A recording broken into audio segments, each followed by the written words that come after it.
क्या पास price momentum से हम अगले प्रॉफिट टारगेट का सही अंदाजा लगा सकते हैं?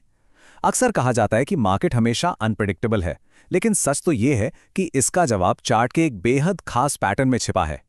आज के इस एक्सप्लेनर में हम मेजर्ड मूव अप पैटर्न की एनाटॉमी और उसके एक्शन प्लेबुक को डिटेल में समझेंगे। चलिए देखते हैं कि चार्ट्स पर इसे कैसे डिकोड किया जाता है। तो आज हम क्या कवर करने वाले हैं? शुरुआत करेंगे एक बेसिक ब्लूप्रिंट और विजुअल आइडेंटिफिकेशन से। फिर हम रेड फ्लैग्स यानी उन खतरों को समझेंगे जिनसे बचना है। उसके बाद ट्रेडिंग टैक्टिक्स देखेंगे और लास्ट में एक जरूरी डिस्क्लेमर। तो बिना देरी किए शुरू करते हैं। ओके, तो चलिए सीधे डाइव इन करते हैं अपने पहले सेक्शन में, द ब्लूप्रिंट। आखिर ये मेजर्ड मूव अप पैटर्न है क्या भला? मेजर्ड मूव अप या शॉर्ट में कहें तो MMU, ये बेसिकली एक long term bullish reversal pattern है। इसका स्ट्रक्चर 3 मेन हिस्सों में बनता है। पहले प्राइसेस ऊपर जाती हैं, फिर एक रिट्रेस यानी करेक्शन होता है, और उसके बाद प्राइसेस एक बार फिर से ऊपर की तरफ शूट करती हैं। अब देखिए, एक परफेक्ट दुनिया में तो पहली और आखिरी लेग की लंबाई बिल्कुल एग्जैक्ट सेम होनी चाहिए, राइट? लेकिन हमें पता है कि रियल मार्केट्स परफेक्ट नहीं होते, इसीलिए इसके छोटे छोटे न्यूआंसेस को समझना बहुत क्रूशल हो जाता है। अब आते हैं विजुअल आइडेंटिफिकेशन पर। इन 3 फेजेस को चार्ट पर आखिर पहचानें कैसे? क्रोनोलॉजिकली देखें तो इस पैटर्न के लाइफ साइकिल के 3 बहुत ही इसेंशियल फेजेस होते हैं। Number 1, first leg rise. फिर आता है करेक्टिव फेज रिट्रेस, जहां प्राइस थोड़ा सा सांस लेती है, थोड़ा आराम करती है। और तीसरा फेज है सेकंड लेग राइज, जहां ट्रेंड फिर से अपनी पकड़ मजबूत कर लेता है। बस इन्हीं 3 स्टेप्स में ये पूरा पैटर्न अपनी कहानी बयान कर देता है। जैसे कि हम यहां देख सकते हैं, एक classic measured move up chart में ये तीनों फेजेस एकदम क्रिस्टल क्लियर नजर आते हैं। ध्यान देने वाली बात यह है कि पहली लेग आमतौर पर एक अपवर्ड ट्रेंड चैनल को फॉलो करती है। डेटा के हिसाब से एक सॉलिड फैक्ट ये निकल कर आता है कि एक बुल मार्केट में ये फर्स्ट लेग ऑन एवरेज लगभग 87 दिनों के अंदर 46% का बड़ा राइज दिखाती है।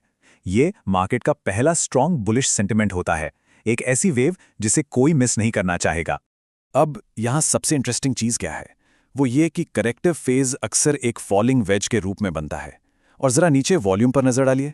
ये गिरती हुई वॉल्यूम एक बहुत ही स्ट्रॉन्ग सिग्नल है।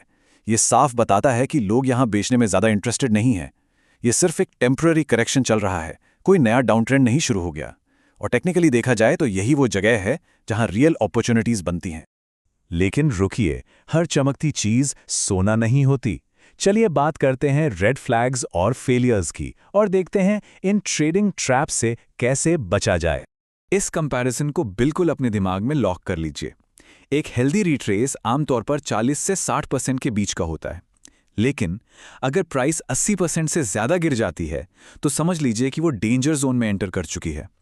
ऐसे डीप रिट्रेसेस जो फर्स्ट लेग के मोमेंटम को लगभग खत्म कर देते हैं, वो एक बहुत बड़ा और टोटली अननेसेसरी ट्रेडिंग रिस्क पैदा करते हैं। ऐसे सेटअप से एकदम दूर रहना ही सबसे बेस्ट स्ट्रैटेजी है। क्योंकि देखिए, हर पैटर्न सक्सेसफुल तो नहीं होता। एक मेजर्ड मूव अप फेलियर अक्सर एक डबल टॉप फॉर्मेशन का रूप ले लेता है। होता क्या है कि जब सेकेंड लेग में उतनी ताकत ही नहीं बचती कि वो फर्स्ट लेग के मोमेंटम को मैच कर सके और प्राइस एग्जैक्टली पिछले हाई पॉइंट पर ही टकराकर वापस गिरने लगती है, तब इस तरह का डेंजर सामने आता है। ये चार्ट साफ दिखाता है कि प्रॉपर रिस्क मैनेजमेंट कितना ज्यादा जरूरी है। तो इन वार्निंग साइंस को कभी इग्नोर नहीं करना है। चॉपी सॉथूट पैटर्न्स हो गए, 80% से डीपर रिट्रेसेस या फिर डबल टॉप फॉर्मेशंस, ये सब बड़े रेड फ्लैग्स हैं।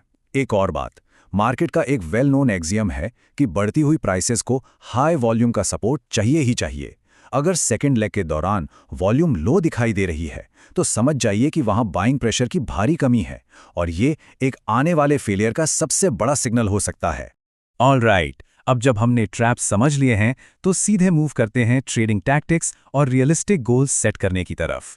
अक्सर ये देखा गया है कि पिछले माइनर प्राइस पीक्स अचानक आते हुए प्राइस डिक्लाइंस को रोकते हैं, लेकिन ऐसा होता क्यों है?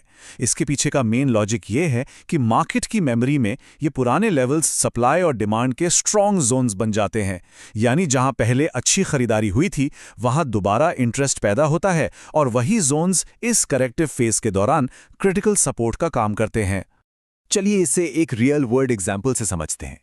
ये स्पेसिफिकली ब्रिलियंटली इलिस्ट्रेट करता है कि कैसे एक सिमेट्रिकल ट्रायंगल पुराने रेजिस्टेंस जोन्स को अब एक सॉलिड सपोर्ट के रूप में ट्रीट कर रहा है। देखिए, प्राइसेस किस तरह आगे के ब्रेकआउट से ठीक पहले थोड़ा कंसोलिडेट होती हैं और पुराने हाइस पर आकर एक स्ट्रॉन्ग बेस बनाती हैं। ये एकदम टेक्स्ट बुक एग्जाम्पल है और ऐसी जगह मार्केट में एक बहुत ही अच्छी एंट्री पॉइंट दे सकती है।